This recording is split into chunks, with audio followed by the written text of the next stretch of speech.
하나님의 말씀 마태복음 23장 37절부터 39절을 통해 예루살렘을 향한 예수님의 눈물이라고 하는 제목으로 은혜를 받고자 합니다. 사랑하는 성도 여러분, 오늘 우리가 함께 읽은 말씀은 매우 슬프고도 애절한 주님의 탄식입니다. 근데 이 말씀은 단순한 책망이 아닙니다. 죄인을 끝까지 품으시려는 예수님께서 피조물 인간을 향한 지극한 눈물이며 사랑의 외침입니다. 마태복음 23장을 전체적으로 보면 서기관들과 바리새인들을 향하여 7번이나 화잇을 진저 이렇게 선언하십니다. 예수님은 외식하는 종교를 강하게 책망하셨습니다. 겉은 거룩해 보이지만 속은 탐욕과 교만으로 가득했기 때문입니다. 사람은 외모를 보지만 예수님은 속 중심을 보고 계십니다. 사람 앞에서 경건하게 보이는 것보다 하나님 앞에서 진실한 것이 더 중요한 것입니다. 그런데 놀라운 것은 예수님이 분노로 책망으로 끝남이 아니고 본문 말씀에서 예루살렘을 향하여 눈물로서 호소하고 있다는 것입니다. 37절에 보면 예루살렘아 예루살렘아 선지자들을 죽이고 네게 파송된 자들을 돌로 치는 자요. 이 말씀 속에 주님의 깊은 안타까움이 담겨 있습니다. 예수님은 심판을 선언하시면서라도 아울러 죄인을 품어주시기를 간절히 원하고 계십니다. 이것이 곧 하나님이 우리를 향한 사랑이라는 거지요. 하나님은 분명히 죄를 미워하십니다. 하나 죄인을 포기하지 않으시는 분이란 거지요. 인간은 하나님을 떠났지만 인간이 하나님을 먼저 찾아간 것이 아니라 하나님께서 인간을 먼저 찾아오셨고 인간은 거절했지만 하나님은 계속 부르셨다는 겁니다. 이유는 뭘까요? 삼일째 하나님께서 인간을 지을 때에 자기의 형상으로 지으셨기 때문입니다. 이 시간 이 말씀으로 우리 혹 굳어진 마음이 있으면 녹아져야 합니다. 주님 앞에서 참된 안식을 누리는 진정한 말씀 안에서 우리 하나님이 주시는 은혜 가운데 거하는 저와 여러분의 삶이 되시기를 주 예수 그리스도 이름으로 축원드립니다. 첫째, 예수님은 끝까지 자기 백성을 모시는 분이시다. 그 내용이 37절에 나타납니다. 암탉이 그 새끼를 날개 아래 모음같이 내가 네 자녀를 모으려고 한 일이 몇 번이나. 예수님은 자기 백성을 모심을 날짐승 암탉에 비유해서 인간들이 잘 알고 있는 암탉이 자기 새끼에게 어떻게 대하는지를 너무나 잘 알고 있기 때문에 그를 통해서 비유로 말씀하고 있다는 거지요. 암탉은 위험이 부닥치게 되면 자기 몸으로 새끼를 돕습니다. 맹수가 와서 삼키려고 해도 자기 새끼를 살리기 위하여 자기의 목숨을 내어놓는 것입니다. 비바람이 몰아친다 할지라도 새끼를 날개 아래 품는 것입니다. 암탉이 비록 다친다 할지라도 새끼는 다치지 않도록 살리려고 끝까지 노력을 하는 겁니다. 6.25때 전해 나온 이야기가 있습니다. 미군이 북진하던 중에 폭격으로 폐허된 한 마을을 지나갔는데 한 군인이 죽어있는 암탉을 발견하고 무심결에 군화를 가지고 툭 쳤더니 놀랍게도 그 안에서 살아있는 병아리가 나오더라는 거지요. 암탉은 마지막 죽는 죽음까지도 자기 새끼를 보호하기 위하여 불에 타 죽는 그 고통 속에서도 새끼를 살려 놓았다는 거지요. 자연스럽게 우리 예수님을 생각나게 합니다. 예수님이 죄인된 우리를 살리기 위하여 친히 심판을 받으신 거지요. 우리가 받아야 할 하나님의 진노를 대신 담당하셨습니다. 우리가 받아야 할 저주와 사망을 대신 짊어지셨습니다. 십자가의 죽으심으로 우리를 살려놓으신 거지요. 그래서 주님의 이 말씀은 더욱 가슴을 울리게 하는 거예요. 암탉이 그 새끼를 날개 아래 품은 것 같이 내가 죄인들을 살리기 위하여 십자가에 내 자신을 내어놓으려고 하지 않느냐. 바로 예수님은 이러한 사랑으로 품어주고 있다는 것, 저와 여러분을 끝까지 품으려고 하시는 것, 예수님의 마음은 인간을 조금 더 멸망시키고자 하는 마음이 아니라는 것을, 세상의 모든 자가 다 구원받기 원하심을 우리에게 드러내주고 있습니다. 형벌이 아닙니다. 영생 주고자 원하십니다. 오늘날도 동일하게 여전히 변함없이 우리를 사랑해 주고 있는 겁니다. 상한 심령을 품어주시고 낙심한 영혼을 안아주시고 방황하는 심령 속에 지속적으로 하나님의 말씀으로 그 심령을 하나하나 깨우쳐 주고 계신다는 거지요. 교회의 기능은 뭐냐? 죄인이 그리스도의 날개 아래 모이는 곳이에요. 성도 여러분, 마귀는 예수님에게서 우리를 흩어지게 하려고 합니다. 하나 우리 예수님은 죄인, 어떤 죄인이랄지라도 죽는 순간까지라도 한 생명이라도 살리고자 하시는 겁니다. 그렇다면 여러분, 결론이 나왔잖아요. 하나님께로부터, 예수님께로부터 나를 멀리 만들려고 하는 심리는 마귀의 장난이라는 거예요. 절대로 거기 속으면 안 돼요.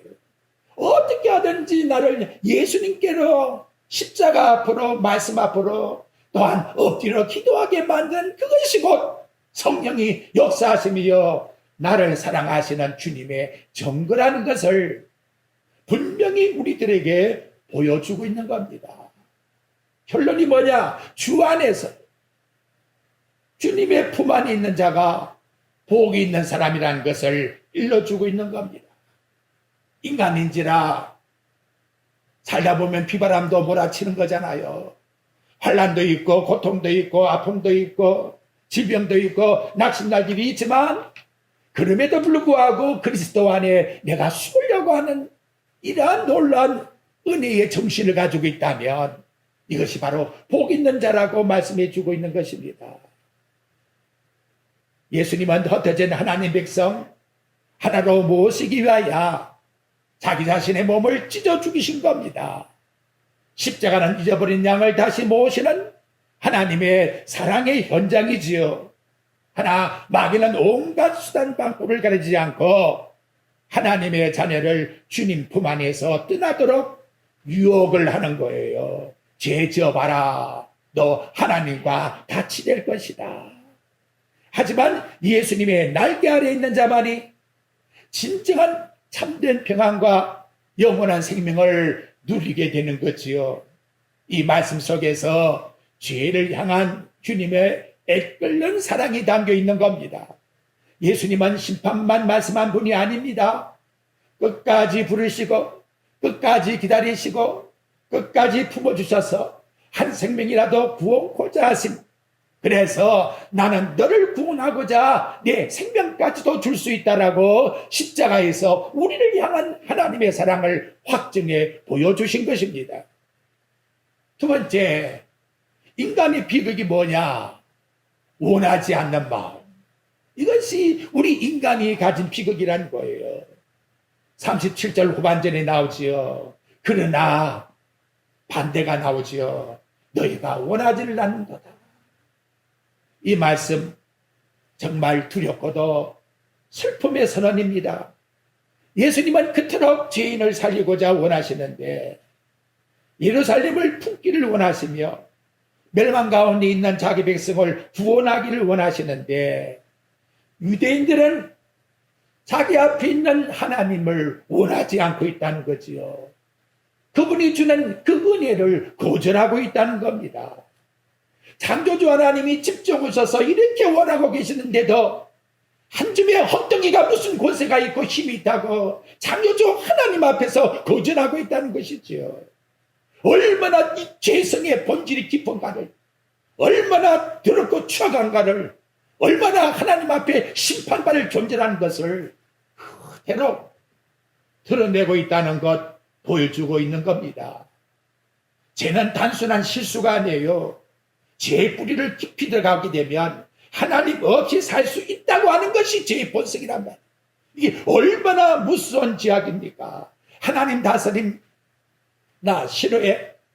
하나님 말씀 앞에 순종하는 것 그거 별거 아니야. 나는 하나님처럼 될 수가 있어. 그걸 총괄적으로 모아놓은 현대의 사상이 뭐냐? 한 단어로 포스트 모더니즘이라고 하는 거예요.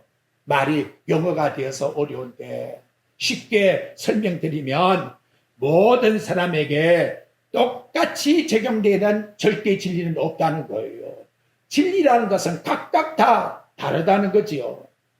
그러니까 하나님 말씀이 세워질 수가 없어요. 각자 자기의 생각과 경험이 중요하다. 이것이 이 시대의 21세기에 우리가 가지고 있는 시대의 정신이다. 이렇게 말하고 있다는 거지요. 인간 스스로 보이기 좋으면 하나님 말씀에 잣대는 필요가 없어요. 그 자체가 진리가 되는 거예요. 그러니까 각자가 믿는 종교는 다 좋으니까 다 진리가 되는 거지요. 그리고 그 가치관을 존중해 줘야 된다는 거예요. 기독교도 그렇게 좋아하는 하나의 종교 중에 하나가 된다는 거지요. 여러분, 이런 생각이 뭐냐? 로마서 8장 7절에 보니까 하나님과 원수가 되는 육신의 생각이라고 말씀합니다. 타락한 인간의 본성은 하나님께 나아가기를 원하지를 않습니다. 그래서 빛보다 어둠을 더 사랑합니다. 예수 그리스도의 의보다 자기 의를 붙들려고 합니다. 생명의 길이 있는데도 불구하고 내 인간의 욕심을 더 선택하고 있다는 것이지요. 예수님 안에 절대적으로 거하는 이 자체를 싫어하고 있다는 거예요. 얼마든지 내 기술, 내 힘으로 살 수 있다는 거예요. 이게 얼마나 망청한 소리입니까? 하나님 떠나서도 살 수 있다고 하는 이 포스트 모더니즘의 사상에 예수 믿는 사람들 가운데도 깔려있단 말이에요. 이게 얼마나 우리에게 무서운 말씀을 던져주고 있는가라는 거지요. 예수님께 율법도 있었어요. 율법을 얼마나 잘 이루었겠습니까? 하나님께 매일 들어가서 제사 드렸습니다. 성전도 있었습니다. 선지자들이 나가서 외쳐주었지요. 심지어 하나님이 이 세상에 오셔가지고 당신의 백성들에게 이적과 기적을 보여주면서 친히 말씀으로 내가 생명의 떡이라고 이렇게 말씀 주셨다는 것이지요. 그런데 뭐라고 합니까? 저놈을 죽여야 된다 모함하지요. 그리고 뭐라고 합니까? 저 사람이 가서 병 고친 건 귀신 바알세불을 힘입어서 병 고친 거야. 이거 얼마나 예수님의 마음에 못을 콱콱 받고 있는가라는 것이지요. 구원이 그 시대보다 최고로 가까운 때가 어디 있었겠습니까? 직접 예수님 앞에서 지금 구원이 그 앞에 있는데 십자가에 구원받은 강도처럼 낙원에 들어가는 문이 활짝 열려있는 그 당시에 있었건만 하나님이 일러주어도 받지를 않더라는 거죠. 얼마나 안타깝습니까? 오늘날도 마찬가지예요. 천국은 원한다고 합니다. 그런데 왜 걸어간 하나님의 말씀보다 왜 자꾸 세상에다가 꿈을 꾸나 이 말이지요. 영의 복을 원한다면서라도 왜 듣기는 하는데 순종이 없나 이 말이지요. 이것이 죄로 어두워져 있는 우리의 인간의 마음입니다. 놀라운 은혜는 우리가 먼저 하나님 찾아간 게 아니잖아요. 하나님께서 죄인을 찾아오셔서 끝까지 자기 생명까지 줄 때까지 우리를 사랑해 주셨다는 겁니다. 사울이 바울 사도로 바뀐 다음 이것을 로마서 5장 8절에 말씀합니다. 우리가 아직 죄인 되었을 때에 자기도 포함된 거지요. 그리스도께서 우리 위하여, 나를 위하여 죽으심으로 하나님께서 우리에 대한 자기 해당되는 내용이지요. 자기의 사랑을 확정해 보여주셨다라고 말씀합니다. 중요한 것은 우리가 죄인 되었을 때에 우리 상태를 성경이 숨기질 않아요. 그대로 다 폭로시킵니다. 저와 여러분 숨길 게 아무것도 없잖아요. 하나님 앞에서 내가 죄인 되었을 때에 선을 행한 자가 아니라 하나님과 원수 되었을 때에 하나님을 알지 못하고 그분 앞에 거역했을 때에 나는 전혀 하나님께 돌아갈 능력이 없는 사탄의 권세, 사망의 권세 아래 있었을 때에 나를 위하여, 우리 위하여 하나님이 대신 십자가에 죽으심으로 나를 건져 놓았다고. 이렇게 좋은 사랑을 우리에게 표현해 주고 있다는 거지요. 그래서 성경에 나오는 예수 그리스도의 사랑, 하나님의 사랑을 묵상해 보았습니다. 거기 7가지로 설명했지요. 아무 조건 없이 먼저 베푸신 사랑이며 값없는 사랑이다. 아무 조건도 붙이지 않았습니다. 선행적, 먼저 우리를 사랑한 사랑이요. 일방적, 내가 어떤 것을 달라고 한 것이 아니라 하나님이 내게 일방적, 소수적인 사랑을 주셨다는 거지요. 희생적인 사랑입니다. 그 희생은 속죄를 주신 대속적 사랑이라는 거지요. 네가 네 자신이 죄를 용서받을 수 없기 때문에 내가 대신해서 죽으마. 또한 긍휼의 사랑이며 끝까지 오래 참으시는 사랑이지요. 우리에게 조건을 걸고 너 5번만 죄를 범하면 천국 못 가. 10번만 범하면 천국 못 가. 누가 천국에 들어갈 수 있겠습니까? 누가? 오래 참으시는 사랑. 구원받은 강도를 보니까 마지막 죽는 순간까지도 어떻게 우리 주님이 끝까지 그 시간까지 참아서 나 보낼 줄이야 어떻게 알았겠는가라는 거지요. 또한 끝까지 책임져 주시는 사랑이요, 변함이 없는 사랑입니다. 인간은 마음이 어때요? 조숙으로 바뀌는 거예요. 기분 좋으면 되고 나쁘면 언제 본냐식으로. 이거 얼마나 변덕스럽습니까? 하나님 사랑은 창세 전에부터 언약된 사랑이며 또한 우리를 회복시키는 사랑이에요. 품으시는 사랑, 암탉이 날개 아래 자기 새끼를 모음같이, 그리고 지금도 찾으시는 사랑이라고 우리에게 일러주고 있습니다. 그러므로 인간의 구원이라는 것이 인간 공로가 아닌 것이 밝혀졌잖아요. 전적인 하나님의 은혜라는 것을 알게 되는 거예요. 그러므로 우리가 할 일은 뭐냐? 따라합시다. 나이나 된 것은 하나님의 은혜이다. 은혜를 붙잡지 모르면 이미 타락한 사람이에요. 은혜 안에 내가 살고 있다는 사실을 감지하지 못한다면 이보다 더 교만한 사람이 없단 말이에요. 이게 얼마나 우리에게 중요한 하나님 앞에서의 잣대입니까? 하나님이 나를 붙잡고 있기 때문에 내가 존재하고 있다. 내가 숨을 쉬는 것도 하나님이 나에게 은혜를 베풀어 줬기 때문에 숨을 쉬고 있는 것이다. 우리의 믿음은 두려움을 주는 게 아니에요. 범사에 감사하게 하는 겁니다. 억지로 예수 믿게 하는 게 아니에요. 왔다 갔다 매니즘식으로 습관적인 그런 종교의 생활이 아니라는 거지요. 살아계신 하나님과 인격적인 우리 주님과 교제하며 살아가는 최고의 가장 가까운 복을 나는 누리고 있다. 이것이 하나님과 나 사이의 믿음 생활이라고 우리에게 일러주고 있는 것입니다. 그러니까 성경은 뭘 말씀하느냐? 우리를 이처럼 사랑하신 우리 하나님을 멀리하겠다는 그 마음이 얼마나 무서운 죄악이냐. 오죽하면 바울 사도가 고린도 전서 16장 22절에 이렇게 말씀해요. 만일 누구든지 주를 사랑하지 아니하면 저주를 받을지어다. 반대로 해보십시오. 만일 누구든지 주를 사랑하면 뭘 받는다? 이보다 더 큰 복이 어디 있나 이 말이지요. 여러분, 예수님 사랑하는 것 마음의 감정으로 하는 것이 아닙니다. 하나님이 내 마음에 성령이 역사하셔서 나에게 봉사할 힘을 주시고 하나님을 찬양할 수 있게 해주시고 십자가를 사랑할 수 있게 해주시고 나는 주님 없이는 살아갈 수가 없습니다 하는 마음을 가지고 산다고 하는 이 자체, 이 얼마나 하나님께 큰 복입니까? 만약에 이 정신이 떠났다 하면 이것이 곧 하나님 떠나서 나는 살 수 있다고 하는 무서운 심판을 가져온다고 일러주고 있는 것입니다. 주님께서는 죄로 인해 하나님과 원수였던 우리 위하여 십자가에서 피를 흘려주시고 멸망말을 우리를 살리기 위하여 대신 저주를 받으셨습니다.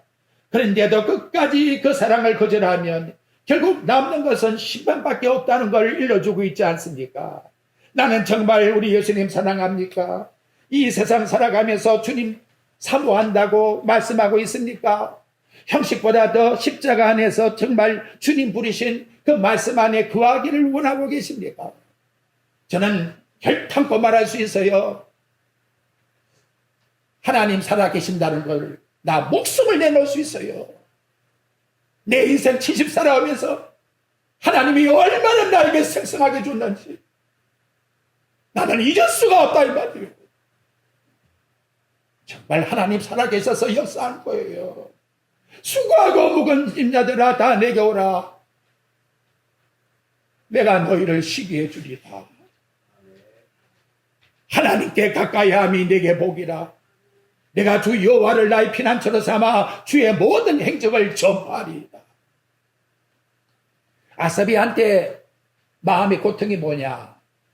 하나님, 나 성전에 들어가서 이렇게 신앙생활 하는데 왜 저 악인들은 저렇게 잘 됩니까? 이 고통, 비교식, 마귀가 비교식을 줄 거예요. 저 사람 저렇게 돈을 잘 버는데 나는 왜 이렇게 힘이 듭니까? 오늘 왜 먹을 것도 없어요? 왜 이렇게 고통을 줍니까? 이 얼마나 무서운 마귀의 속삭이냐 말이에요. 하나님과 함께하고 있다는 이 자체의 복이 얼마나 큰가를 모르고 이걸 잊어버리고 멸망받을 세상, 계시록에 보니까 5분이면 세상이 다 없어져 버리는데 그거 붙잡고 이거 복 안 준다고 우리 하나님 앞에 때를 쓰고 있는 야곱이의 그 심술꾸짖은 그 욕심이 아직도 우리 마음을 갖다가 흔들어 놓고 있다는 것이지요. 여러분, 하나님께 가까이 해보십시오. 환경은 흔들려도 마음의 중심이 흔들리지 않는 위로를 주시는 거예요.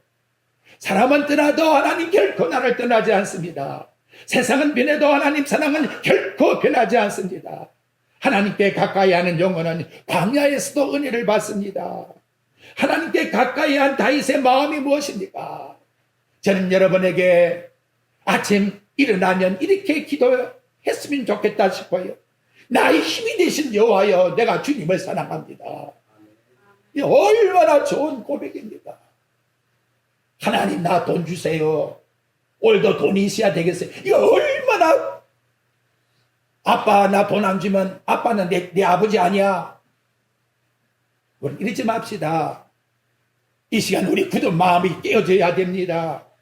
거절했던 마음 하나님 앞에 자복해야 됩니다. 세상을 사랑했던 마음 뒤집어 버려야 돼요. 정말 주님이 복이시라고, 주님만 계시면 나는 모든 것이 만족이라고, 이러한 소원을 가지고 우리의 삶이 꼭 그리스도 안에서 살아가시기를 주 예수 그리스도 이름으로 축복드립니다. 아멘. 거절의 결과가 뭐냐? 황폐하리라. 38절에 말씀합니다. 보라, 너희 집이 황폐하여 버려진 바 되리라. 젊었을 때에는 잘 나가는 거지요. 기술이 좋을 때에는 잘 나가는 것 같지요. 힘이 있을 때는 잘 나가는 거지요. 그래서 200년 살 겁니까? 500년 살 겁니까? 1000년 살 겁니까? 예수님 우리 인생의 허무함을 다 알잖아요. 결국 너희는 황폐해지리라. 너희 집만이 황폐해짐이 아니라 그 아름다운 겉으로 종교적으로 형식적으로 생긴 하나님의 성전이 무너져 버리리라. 이걸 우리 예수님이 아시고 눈물로 호소하고 있는 내용의 말씀이란 거지요. 그대로 되었어요. 70년 로마의 세력이 와서 완전히 돌 하나 돌 위에 남지 않는다는 그 말씀대로 다 이루어지고 말았다는 것이지요. 성도 여러분, 참 무서운 것이 지난 수요일날 말씀드렸습니다마는 롯이 처음부터 소돔 고모라에 들어가 살고자 한 마음은 아니었습니다. 첫 번째 보이는 게 뭐냐? 마귀가 처음부터 여 제지어라 절대 그러지 않습니다. 처음에 준 것은 눈으로 저거 보이기 참 좋구나. 그래서 창세기 13장 10절부터 11절에 보니까 요단들에는 물이 넉넉하고 풍요롭구나. 요단 들을 봤지 소돔 고모라를 본 게 아니라는 거지요. 그러니까 눈으로 보기 좋으니까 어때? 마음이 움직이더니 행동으로 가고 있다는 거지요. 처음부터 소돔 간 것이 아니고 그 근처로 이동했다. 12절을 보니까 점점 장막을 옮겨 소돔까지 이렇게 되는 거예요. 세 번째로는 그 다음 소돔 안에 정착하기 시작한 것이지요.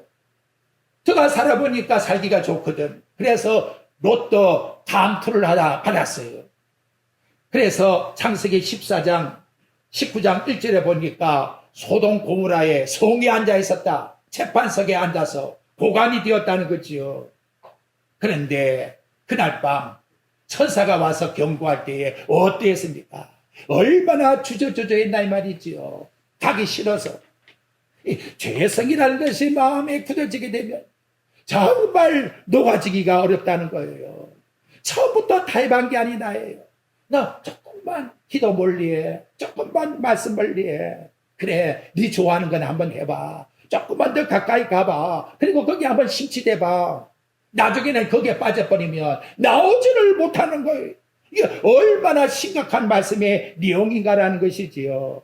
결국 예수님 떠난 예루살렘은 황폐하고 말았다 하고 말씀해 주는 겁니다. 돈이 많아도 권세가 많아도 세상에 성공을 이루어도 나의 생명 되시는 예수님 없으면 영혼은 공허하게 되는 거예요. 그러므로 우리에게 가장 큰 복이 뭡니까? 제가 항상 말씀합니다마는 아빠 아버지요. 하루에 몇 번 찾아요? 아빠 아버지만 찾으면 백집이란 말이에요. 그걸 못 찾게끔 하는 게 마귀의 미혹이라는 거죠. 하기 싫어. 여러분 영혼에다가 명령을 내려요. 그리고 마음으로 물어 입으로 시인의 구원을 받는 거예요. 오직 주님만이 나의 힘이시여 능력이시여 주님만이 나의 생명이시라고 고백을 하라. 고백을. 이것이 얼마나 우리에게 중요한 생활입니까? 그냥 입술로 더듬고 가만히 이러지 말란 말이에요. 나 너무나 안타까워요. 아멘 할 때는 같이 아멘. 내 마음에서 고백이 나오란 말이에요. 이 외침이 왜? 내 영혼에 대한 명령이기 때문에. 그러기 하게 못하게끔 마귀는 자꾸 우리를 게으름으로 빠뜨리게 만든다는 걸 일러주고 있는 것입니다. 마지막 그런데 예수님의 소망이 있습니다. 39절에 보십시오. 마지막 탄식입니까? 슬픔입니까? 찬송하리로다. 주의 이름으로 오시는 이여 할 때까지. 이 말씀은 심판으로 끝나는 말씀으로 내용이 된 게 아니라 소망을 불어넣고 있다는 걸 우리에게 일러주고 있는 것입니다. 언젠가 사람들이 예수님을 메시아로 고백할 날을 바라보고 있었다는 거지요. 지금은 십자가에다 못을 박지만 오순절 성령이 강림한 다음 그들이 어찌할꼬 돌아오는 그 모습을 보았다는 거예요. 이것이 하나님의 은이라는 거지요. 인간은 하나님을 떠나지만 하나님은 끝까지 구원의 문을 닫아놓으시는 분이 아닙니다. 그것이 십자가로 우리에게 증거해 주었습니다. 아버지여 저들의 죄를 용서하여 주옵소서. 저들이 알지 못한 일이다. 이게 복음이라는 것이지요. 나는 억지를 부리고 나는 자꾸 하나님을 떠나고 싶지만 예수님은 끝까지 우리를 붙들고 지금도 기도하고 계시기 때문에 내 영혼이 존재하고 하나님 앞에 나와 예배드릴 수 있게 되었으니 이것이 예수 그리스도의 긍휼이요 사랑이요 은이라는 것을 우리들에게 말씀으로 드러내주고 있는 것입니다. 십자가는 죄인을 품으신 하나님의 날개입니다. 예수님은 우리를 살시기 위하여 죽으셨고 부활하심으로써 영원한 생명의 길을 활짝 열어놓았습니다. 아울러 우리를 끝까지 책임져 주시겠다고 약속합니다. 우리의 책임은, 우리의 보장은 돈도 권력도 사람도 아닌 거예요. 세상에 모르는 것은 하루아침에 변해지는 거예요. 언제 어떻게 될지는 아무도 모르는 겁니다. 하나, 우리 예수님의 품은 영원합니다. 참된 평안이 있습니다. 십자가 아래에는 참된 용서가 있고 영원한 생명이 있습니다. 십자가 아래에서 참된 용서를 받고 이제 우리 주님 앞에 다음과 같이 고백합시다. 주님의 날개 아래 내가 피하나이다. 주님만이 나의 구원자이시니이다. 주님 끝까지 저를 품어주소서. 우리 모두 그리스도 안에서 끝날까지 주님의 품 안에 거하는 저와 여러분 복된 성도들이 되시기를 주 예수 그리스도 이름으로 축복드립니다.